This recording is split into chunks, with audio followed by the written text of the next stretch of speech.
Hey guys, welcome back to Shimon's vlog. And we got two friends from the previous episode, and they are here to tell you a lot of things about the cabin crew life. So, Dennis, as you remember from our previous episode, and Danuka also from the previous episode, yeah? So, guys, today we got some questions for you. So, tell me, what is a cabin crew job means? Well, you can define it in many different ways. Basically, people might say it's just a job where you would do for a short term and just come and work for like 2-3 years as a cabin crew and then find something else. But we also have people who make it a career out of it and do a long-term job. Just to define the job as cabin crew, your tasks and roles vary according to each company and how the requirements come across. We have what we call budget airlines, whose requirements are totally different to a full-fledged airline with 5-star ratings or 4-star ratings when it comes to like service orientation. The one thing that doesn't change when it comes to this job is the aspect of the safety and security, which is a training which is given by an internationally acclaimed organization which has its own ground rules and which they introduce to all these different airlines across the world to maintain the safety and the security standards of each airline. That is the international requirement. So the main role as a cabin crew, as we described in our previous videos as well, is to keep up to the standards of safety and security, which is a guideline laid down by international authority to all the airlines across the world. So when it comes to the role of cabin crew, your main priorities are to basically take your passenger safely from one position or to the next position in this world. So in taking this passenger from position A to B, no matter which airline you work for or which airline you fly in, there are two main categories. You have the low budget airlines and also then you have the full-fledged airlines which offer a full service as we call it in the industry. So when it comes to working for a full-fledged airline, not only does the safety aspect come into play where you're mostly responsible for the safety and security of your passengers, which everybody is trained on, but also the service aspect comes into play as well. I mean, your main role as a cabin crew when it comes to a service-related airline is to offer an immaculate service. And for that, you are given a thorough training throughout months. And this training includes giving out food and beverage service and also service related to customer focus as well. So like a customer service-based training as well. And in between, there are so many other aspects that they focus on, which go into quite minor details as well. And this is where your personality comes into play. So, as a cabin crew, I would say your main role or how it defines your job is to basically bring out your good personality and your good vibes and dealing with different kinds of people on this trip that you go on. Alright, so it's basically what you're trying to say is like be positive, you need to be in a positive environment all the time. Exactly, because whatever you do, your body language shows mostly. So even if you're telling somebody in a nice way that you can't do this, you have to tell them in a very positive way. Good gesture, in a good gesture where you are confident in what you're saying and you know what you're doing. Knowledge is key, they say. And even in this job, you have to have a good thorough background knowledge of what you're saying and using the correct words in a correct way, because we are dealing with people's emotions here. It's not that we're dealing with robots or a machine or sitting in front of a computer and dealing with it. You know, it's pure human emotion here. So that's where your personality and how you deal with different situations and how you basically, your tone of voice, everything comes into play. Thank you, Dennis. Thank you. So, Danuka, I've got a question for you as well. What are the qualities of a cabin crew? Okay.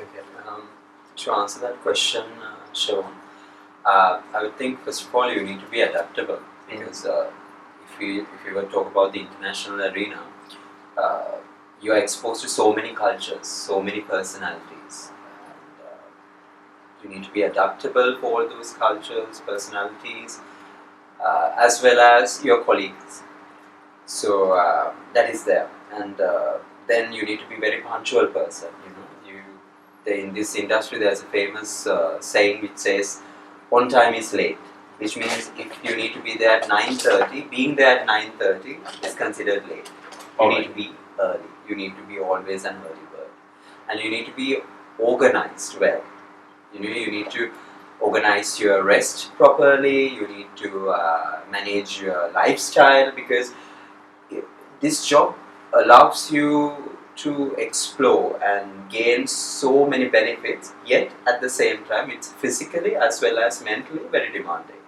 So you need to be well planned person in order to have a, let's say, in order to thrive in this job.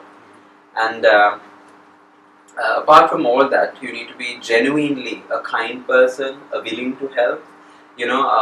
Otherwise, because sometimes there's a famous saying, fake it till you make it. But in this job, you can't do it. You cannot fake it. You cannot. Literally, you cannot. Because as they say, your face or the body is a curtain of your mind and the soul. So if you think badly, even you say these what you call sugar-coated words, such as please, thank you, and the smile and all. But it doesn't, because we are managing, or we are dealing with human beings, and what we humans have are feelings. Yeah. So that particular person, or what you call the receiver, if you are passing a message, whether it's a body language or by word of mouth, that particular person would feel it.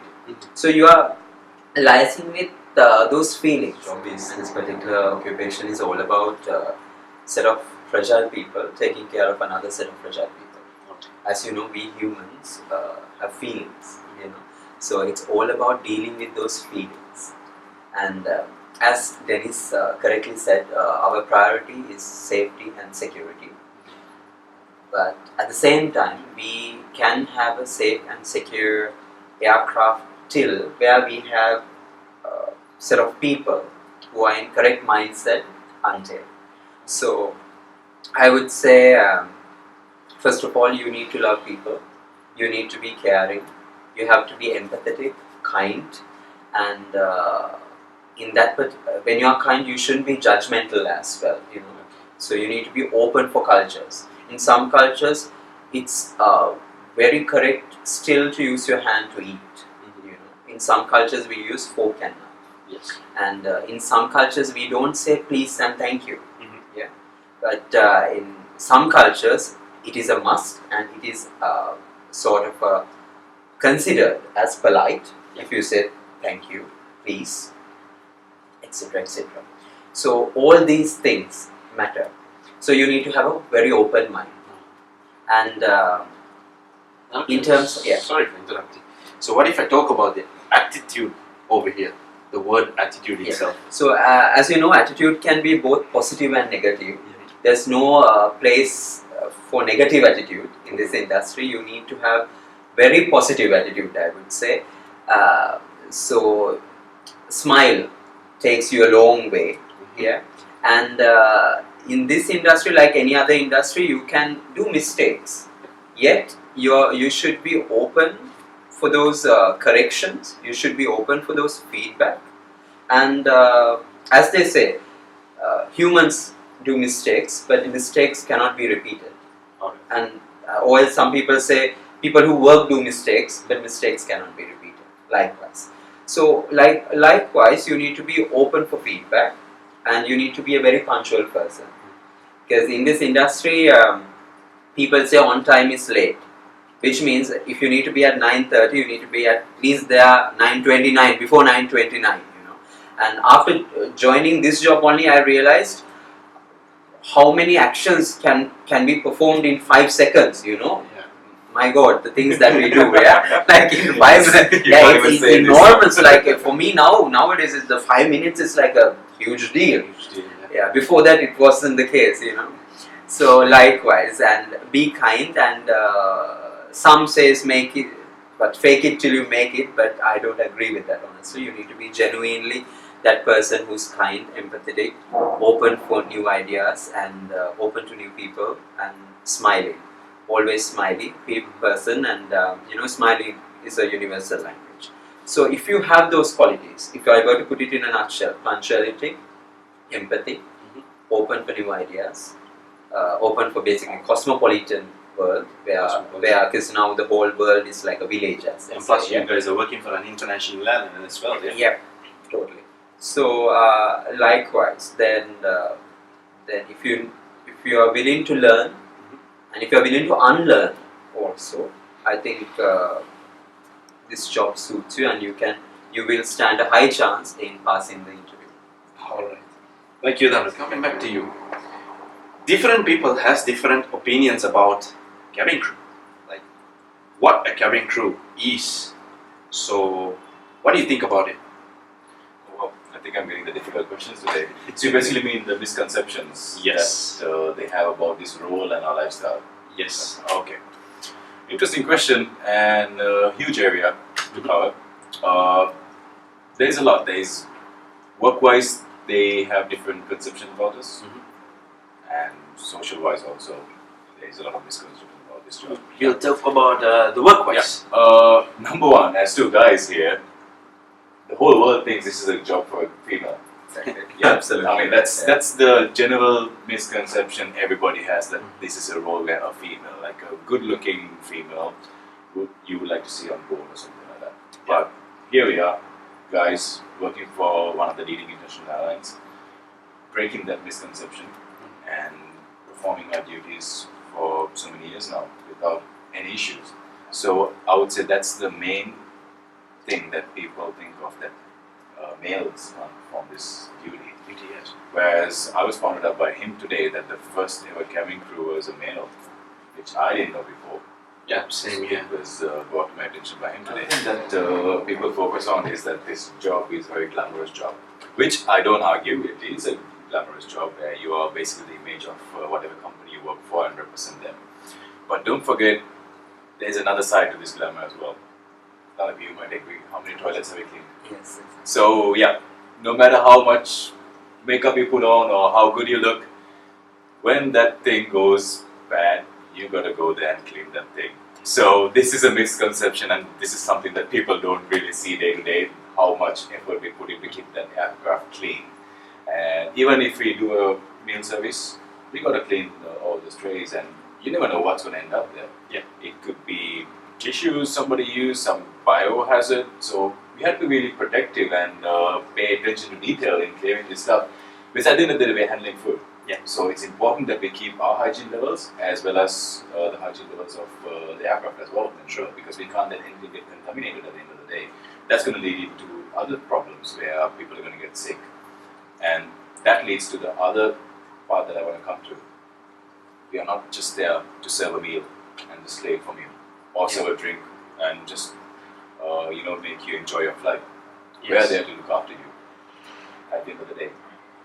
If you fall sick, we are trained to take care of you. Previous experience, I was trained as lifeguard. I had my training as first aid administrator, Yes. and I have brought that experience into this job and incorporated that with the training that they've given us in providing care and the well-being of these people. Yeah. We have so many cases where we have long-haul flights where it takes around 14 hours, 15 hours, and so many situations where people's legs swell up, which is a very common situation that we have faced a lot in our career.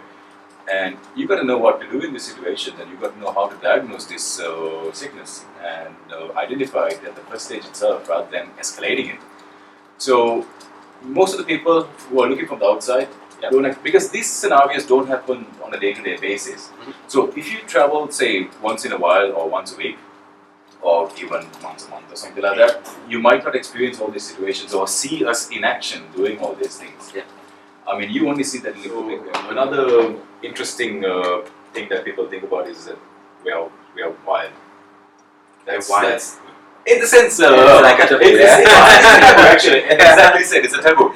I mean, people think there are so many TV series being produced about like where cabin crew are featured, movies where they're featured, where they would show us in a very weird perspective, where they would show us partying all the time, doing crazy stuff and going over the top. Yeah. Like high spenders, high rollers, this kind of thing. But in actual fact, I wouldn't say no. Like there are days it happens, At the end of the day, we're young, we need to live a good life and we have to enjoy. So this happens, but it's not a everyday scenario where we live a total, rock star wild lifestyle. No, we have our responsibilities. Yes. We have to come back to our families. Yeah. And also, don't forget, we have a responsible job. Regulations are that we can't even have a drink to allow us before our flights. Exactly. Yeah. So it's not that when I was back home where I would have a drink at like 4 a.m. and wake up at 7 a.m. and go to work. Go to work. I can't do that here, It's a level of responsibility that we have. And if you breach these responsibilities, if you get caught, Consequences, eh? that's it. You're done. So this is another misconception that people have about us. And also another thing that they don't see is so many people here are very well educated. Yeah. They have their degrees, they have their masters, they have a vast level, or I would say a different playing field of careers that they come from to this kind of job.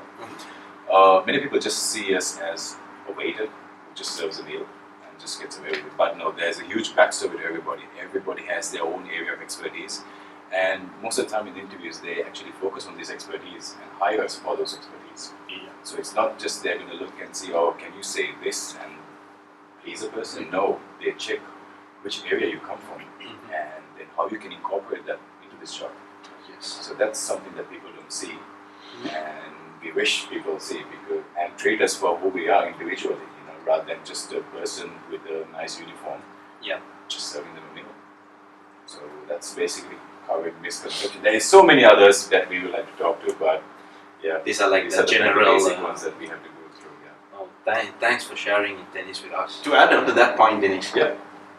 before we move further ahead, when you said that you are not here to serve a meal, like that's not your primary role, is it? Because your primary role is going to be safety and security, is it? Yeah, as we explained in the previous question as well. Yeah. I mean, our primary area is our focus. Once those doors close, is to get you from that place to the next destination in a safe and sound manner. Whatever happens in between, that's just a part of our job. All right. The primary focus is just your safety. That's how it works in this job. All right, Dennis. Thank you very much. So we move on to Danuka. So is there any certain age or is there any end for this career on a particular time of period that we are going to stay on the job or to be as a cabin crew? Yeah, that's kind of a tricky question, Siobhan. Good one. So, if does this job only focuses on youth? The answer is no. Okay. Is there an end to this career? Yes, like all the other careers, yes, there is an end to this particular career. It all depends on the country's labor law that you are employed in, and especially if you are with an international career, and the company policy matter. Right. And on top of everything, it's your health and physical fitness level. As Dennis very correctly said earlier, this job involves a great amount of physical activities, Yes. which leads by your mental health. Yeah. It governs by your mental health, but the actions are being done through your body. The health is wealth, Yes. so it's kind of a universal thing. And so you need to look after yourself, not only in cabin crew job or in any other job, but in cabin crew job, it it's a mandate to have a good physical fitness. Okay. So you need to do regular exercises, and you need to be vigilant about the food that you eat and your weight, height, and as well as your blood cholesterol levels, all the other vitamins, minerals, whether you have the sufficient intake and all. And most importantly, you need to drink loads of water, because in a pressurized environment you get dehydrated a lot. You get so much dehydrated, and even if you're a guy, it's not a cliche to say that you need to use a good cream, moisturizing cream, so to protect yourself from dehydrating, because later on, otherwise those kind of conditions would lead you to have kidney stones, bladder stones, and so many skin disorders. That's a very common thing among the job, especially because of the water intake. Yeah. Exactly. So therefore, if you are getting into this job, you need to always maintain your health and just do your checkups regularly, and then you could just have a long, bright career with any of the airlines that you are going to work, and at the same time have a hobby as well. I would say have some hobby. We have our Chevon who does his Chevon vlogs, and Dennis, he always throwing out parties and nice like I would say nice meals. Very decent parties. Very decent parties, and he is a very good chef as well. He can cook well. Uh-huh. So likewise, likewise, have a hobby which will keep you intact with the community, where you could have sort of an exchange of feelings, exchange of ideas, talk to people. Because after sometimes what happens is, if it comes to the psychological side of the job, in a short time period you are getting exposed to so many personalities. So sometimes after some time you would see some crew who wouldn't go out that much, who would try to limit themselves to just the four walls. Which means they don't want to see any people at all. Exactly. So just to avoid that, just to keep that spark going and live, I would say just involve with a hobby or a community work or any sorts of thing which keeps that energy and the positive vibe going. So because mental health directly affects your physical health. So therefore I would say, so the question was, is there a cutoff age or when to retire? Yes. So the answer would be, it is comparative. I can't give a cut and dry answer to that. But there are certain facts which acts a very powerful role in deciding what is your retirement age. Like what you said about the health and mentally. Are you Exactly. physically stable to... Exactly. And as well as the government country policies in terms of employment. Alright, Danuka. Thank you very much. Alright guys. So let me get into the core question today. So during the initial process of joining as a cabin crew to get your CV shortlisted, or during that application process, they're going to ask you a question saying that, why do you want to join as a cabin crew? So what did you guys jot down there? Yeah, it is. Yeah, it is. A vast area. I mean, it's a very simple, straightforward question, but there are so many factors to it, and it depends on each person actually. So if you want to start with your experience, just tell us, like, what did you say on that particular thing? Because yes, like you said, it's a personal thing. Yeah. But our friends can have an just an an idea, yeah. basic idea, like what. Well, Dennis, I would say that is. I think that's where even your writing skills would come to play, because there is a minimum set of words which should include. Yeah, it's not just a one-liner. Yeah, it's just not one-liner, because I think maximum. In my case, I could go up to 1,500 words. Yes. So you should make it not too lengthy, not too short, but just the way that someone would like to read it. So you mean it's a paragraph that you need to write, or an essay, or? I would say an essay, because mine had about few paragraphs. Essay in a sense, description. Description, yeah. Because that's a word. if you take one point and go into detail about it too much, they're just going to get bored reading it. Just like anything. So you have to stick to each very short sentences and try and describe it as clearly and very small in a very simple way. So you mean like the video that we are doing today? Basically, not use any vague words or Yeah, anything. exactly. Just very simple way. Just keep it simple and short and sweet. That's my formula. Short and sweet. That's my formula. That's what you did. That's what I did. Yeah. Very true, because it's not the platform to show how much you know about a certain language or your vast vocabulary, or it's just that will come later. So not to worry, you have an opportunity for that as well. But just to answer the question, based on my experience, I would say I highlighted that how would my past experience could help in order for the development of this particular airline, while further developing myself as a person. So I think it's such a common question, common answer in most of the interviews, to say like, I want to travel the world, and that's why I just want to join this particular airline. Of course, we all want to travel the world. I mean, who wouldn't like to travel the world in other speakers? So that's always there. That's always there in the corner. But just highlight how much that you could bring into the table, that your qualities, how you have groomed yourself to become this very person who would fit into this job, and how much you have these problem solving skills, and if you have any medical background, that's actually an added advantage. So like Dennis, he used to be a lifeguard, so this is also a great deal. And So you mean we need to write all these things on that particular day? I wouldn't say not all shown, but give a bit of glimpse of it, where the person who reads it has sort of a anxiety to meet this person who has written this, which means you, if you are the applicant, and to find more about it. Okay. So you just give a very true, make it very interesting. And apart from that, just I would say have like short paragraphs, not big lengthy ones. And if you are focusing, let's say you take 5 points, just talk only on based on those points and don't go everywhere. Focused on the particular job. You are applying for this job, and there are a set of things that you should highlight, that you must highlight, and you mustn't actually, which are not that quite important at that stage.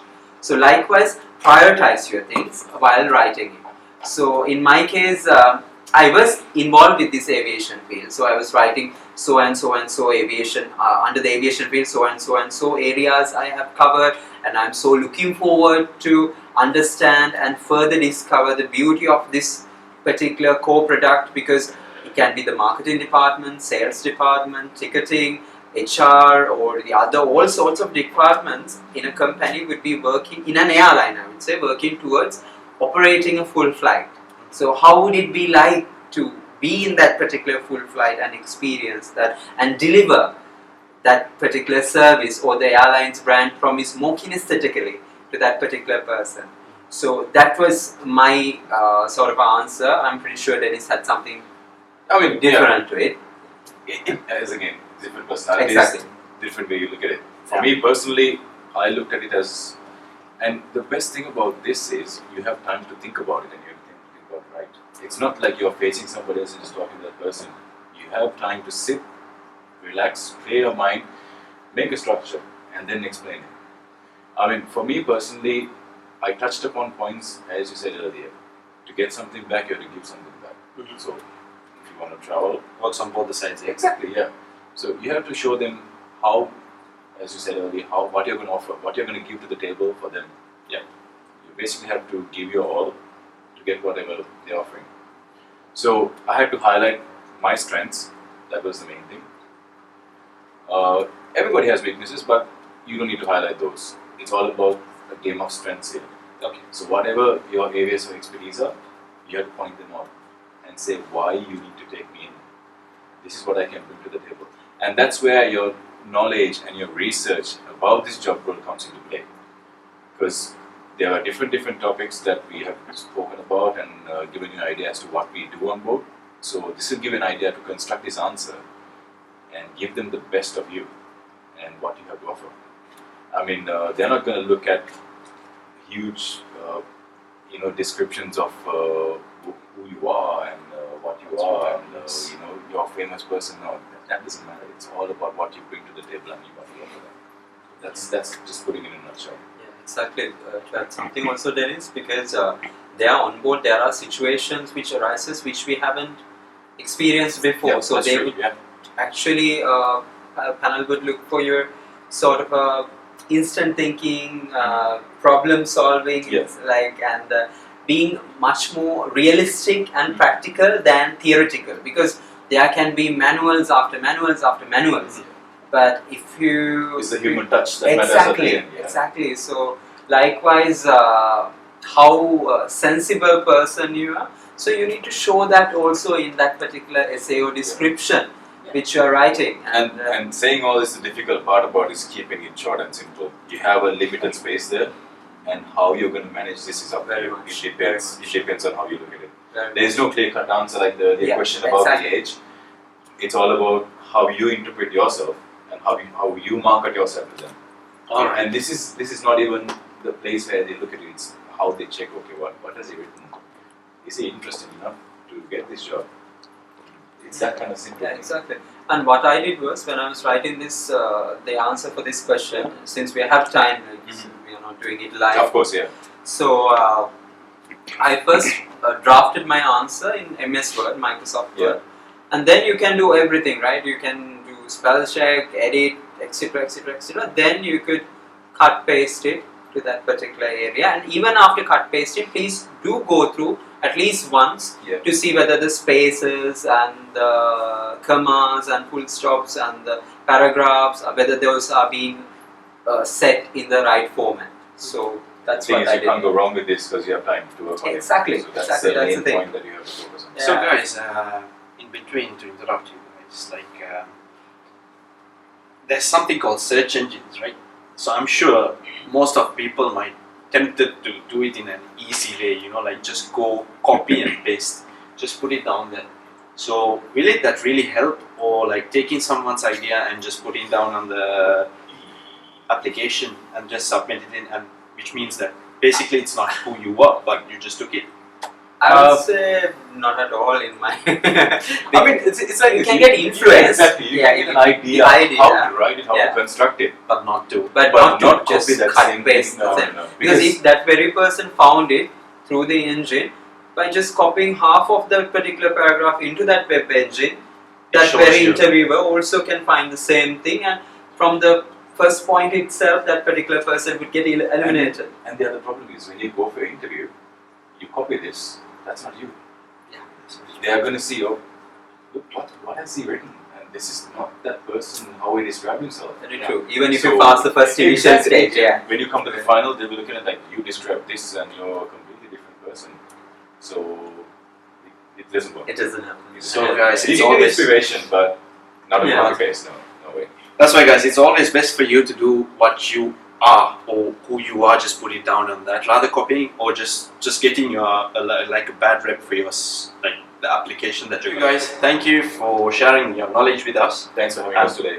Thank you. Most welcome, guys. You're doing a great help for our friends over here.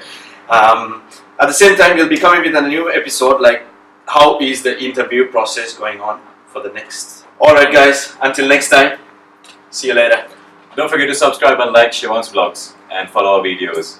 Thank you very much for being with us today. See you soon. Thank you. Bye bye.